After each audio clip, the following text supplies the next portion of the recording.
Hello, beautiful people. Hollywood single screen presenting Sully.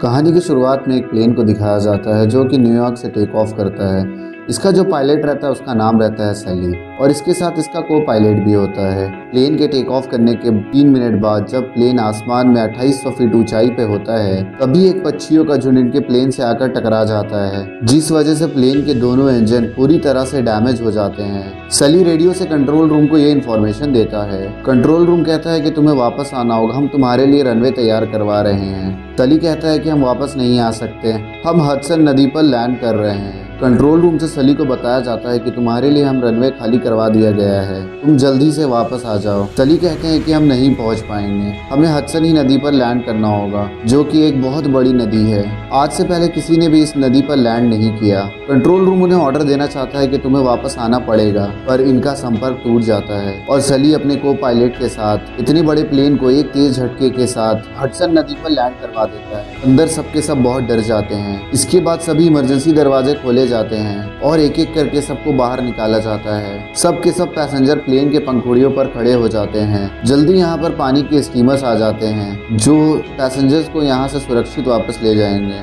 यहाँ पर helicopter भी आते हैं जिसमें स्विमर्स होते हैं, वो उन लोगों को जो पानी में फंसे होते हैं उन्हें बचा लेते हैं और इस तरह से यहाँ पर सभी लोगों की जान बच जाती है और अंत में सली और उसका को पायलट भी बाहर आ जाता है। पैसेंजर्स को अब यकीन हो चुका है कि वो सबकी सब पूरे तरह से सेफ है और सुरक्षित हैं। वो अपने अपने लोगों को कॉल करके इन्फॉर्म कर देते हैं कि वो पूरी तरह से ठीक है। दरअसल इतने बड़े प्लेन क्रैश के बाद किसी को भी यकीन नहीं होता कि उनकी जान बच गई। यहाँ पर एक भी पैसेंजर को खरोच तक नहीं आई। साथ ही कंट्रोल रूम का वो ऑफिसर जिसका प्लेन से संपर्क टूट गया था, उसने ये मान लिया था कि प्लेन क्रैश में अब लोगों की जान नहीं बच पाएगी। पर तभी वहाँ पर उसका कलीग आता है। वो उसे बताता है कि प्लेन को हडसन नदी में सुरक्षित लैंड करा दिया गया और सब के सब पूरी यात्री सुरक्षित है। सली को अब इंक्वायरी के लिए बुलाया जाता है, जहाँ पर उससे इंक्वायरी कमेटी पूछती है जब आपको एयरपोर्ट वापस आने के ऑर्डर मिले थे तो आप वापस क्यों नहीं आए। सली बताता है कि जैसे मैंने लेफ्ट टर्न लिया मुझे यकीन हो गया कि मैं वापस एयरपोर्ट नहीं पहुंच सकता, इसीलिए मुझे प्लेन को हडसन नदी पर लैंड करवाना पड़ा।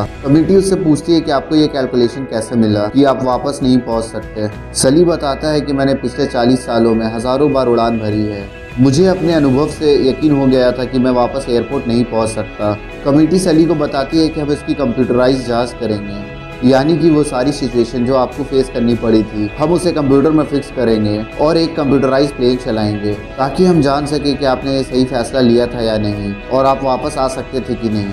सली और उसके साथी को कुछ नहीं समझ आता। उन्हें ऐसा लग रहा था कि उन्होंने हीरोइक काम किया है, पर अब उनके ऊपर जांच कमेटी बैठ चुकी है। सली जब अपने घर वापस आते हैं तब वहाँ उन्हें मीडिया के लोग घेर लेते हैं और वे सारे सली की तारीफ कर रहे होते हैं और वे सली से पूछते हैं कि आपने बिना किसी को खरोच पाए प्लेन को कैसे लैंड करवा दिया, आपने एक्सीडेंट होने से टाल दिया। अगले दिन मीडिया में ये खबर आना शुरू हो जाती है कि सली वापस प्लेन को रनवे यानी एयरपोर्ट ला सकते थे, पर उन्होंने प्लेन को हडसन नदी पर लैंड करवाया, जिसकी वजह से उन्होंने सभी यात्रियों के जान को खतरे में डाला। सली हीरो है या खलनायक ये आने वाला वक्त ही बताएगा जब कमेटी अपना फाइनल फैसला सुनाएगी। सली इन सब बातों से बहुत परेशान हो जाता है। वे अपने को पायलट से मिलने जाता है और उससे वो कहता है कि मैंने पिछले 40 सालों में हजारों फ्लाइट उड़ाए हैं, लाखों लोगों को एक जगह से दूसरे जगह सुरक्षित पहुंचाया है, पर मुझे आज 40 सालों बाद उस 208 सेकंड के लिए जज किया जा रहा है। पर जब मैंने अपना ये फैसला किया था कि मुझे प्लेन को हडसन नदी पर लैंड करना चाहिए, उसका को पायलट कहता है कि एक बार बस कंप्यूटराइज आंकड़े आ जाए उसके बाद सब साबित हो जाएगा, जो फैसला आपने लिया था वो बिल्कुल ठीक था।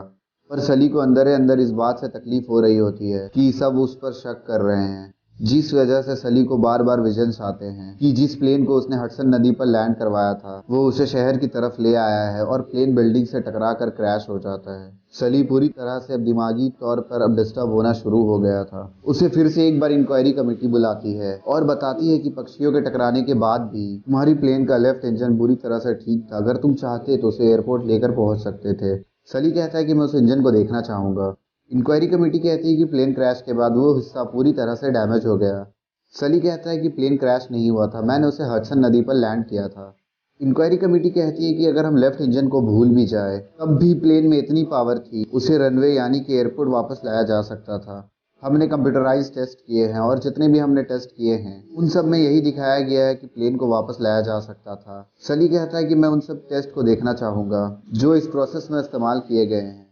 इंक्वायरी कमेटी कहती है सली को इस वक्त हम आपके साथ कोई भी इंफॉर्मेशन शेयर नहीं कर सकते हैं।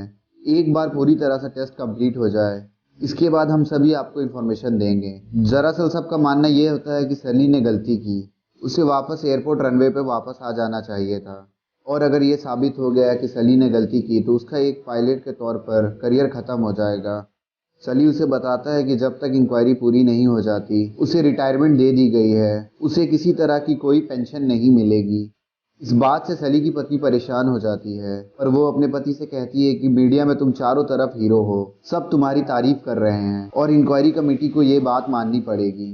दरअसल कुछ टीवी शो ऐसे होते हैं जो सली और उसके टीम का इंटरव्यू ले रहे होते हैं और उनके काम के लिए उनकी तारीफ कर रहे होते हैं, पर सली अंदर ही अंदर परेशान हो रहे होते हैं क्योंकि वो इंक्वायरी टीम से क्लीन शीट चाहते थे ताकि वो दोबारा से फ्लाइट उड़ा सके। इसीलिए वो अपनी सीनियर को कॉल करते हैं और उनसे कहते हैं कि एक बार फिर से कंप्यूटराइज टेस्ट को रीअरेंज करें, यानी कि वो दोबारा से इस टेस्ट को अरेंज करना चाहते हैं और यहाँ पर वो खुद भी साथ में बैठेंगे।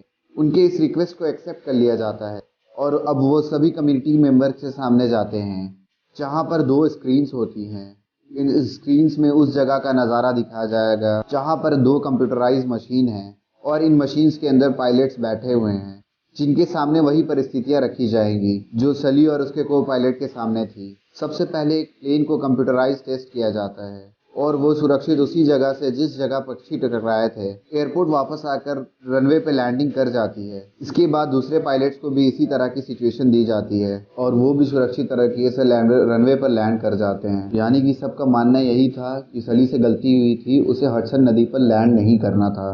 सली ये सब कुछ देखकर सोच में पड़ जाता है और जल्द ही वो कहता है कि आपके जो वो पायलट्स हैं इंसानों की तरह बिहेव नहीं कर रहे हैं। जैसे उसके प्लेन से पक्षी टकराए वो इस तरह से वापस आए कि जैसे वे दूध लेने गए थे, जबकि ऐसा नहीं हुआ। पक्षी टकराने के बाद जब हमें पता चला कि हमारे दोनों इंजन्स खराब हो गए थे तो हमें बहुत सारी सिचुएशंस का सामना करना पड़ा था। अगर आप मानव की गलती ढूंढना चाहते हैं तो आपको इसे पूरी तरह से मानवीय बनाना चाहिए। मैं जानना चाहता हूँ कि पायलट्स ने कितनी बार अभ्यास किया था। वहाँ पर जो लेडीज होती है वो कहती है 17 बार। सली का को पायलट कहता है वो वीडियो गेम नहीं था बल्कि कई लोगों का जिंदगी और मौत का सवाल था। अब एक बार फिर से सली के कहने के मुताबिक प्लेन को दोबारा कंप्यूटराइज टेस्ट किया गया। पक्षी टकराने के बाद 35 सेकंड का पाउज दिया जाता है। ये वो वक्त था कि जब सली और उसके को पायलट को जानने में वक्त लगा था कि प्लेन के दोनों इंजन खराब हो चुके हैं और अब कंप्यूटराइज टेस्टिंग में पक्षियों के टकराने के बाद 35 सेकंड का पाउज लिया गया। इसके बाद प्लेन को रनवे की तरफ मोड़ा जाता है पर वो रनवे तक नहीं पहुंच पाता, उससे पहले ही प्लेन लैंड कर जाता है। यानी कि पहले टेस्ट के मुताबिक सली ने सही फैसला लिया था। उसके बाद एक और बार इसी तरह से टेस्ट किया जाता है और इस बार भी प्लेन रनवे तक नहीं पहुंच पाता, वो बिल्डिंग से टकराकर पूरी तरह से क्रैश हो जाता है।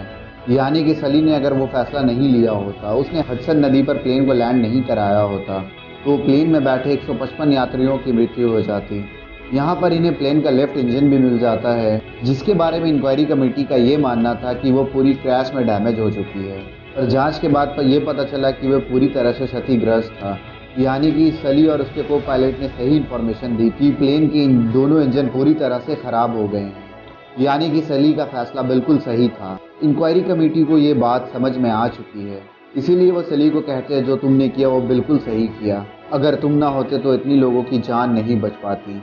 सली कहता है कि मैंने ये अकेले नहीं किया, इसमें हमारी पूरी टीम शामिल थी, साथ ही साथ वो लोग जिन्होंने हमें पानी से निकाला। ये घटना 15 जनवरी 2009 में घटी थी जिसमें सली ने इतने लोगों की जान बचाई। कभी कभी ज़िंदगी में हीरोइक काम करने के बाद भी आपको बहुत सारी परिस्थितियों से गुजरना पड़ता है। इंसान को कभी भी किसी परीक्षा से डरना नहीं चाहिए। अगर आप सच्चे हैं, साहसी हैं तो कुदरत भी आपका साथ देती है, आप किसी भी तरह के इम्तिहान को पास कर सकते हैं। ये मूवी है 2016 में रिलीज़ हुई थी। IMDb पर इसकी रेटिंग है 7.4। इस मूवी का बजट था $60 मिलियन और बॉक्स ऑफिस पर इसने $141 मिलियन की कमाई की थी। उम्मीद करते हैं कि आपको वीडियो पसंद आई होगी। अगर वीडियो पसंद आई तो चैनल को लाइक, शेयर एंड सब्सक्राइब करना ना भूलें। मिलते हैं आपसे अगले वीडियो में।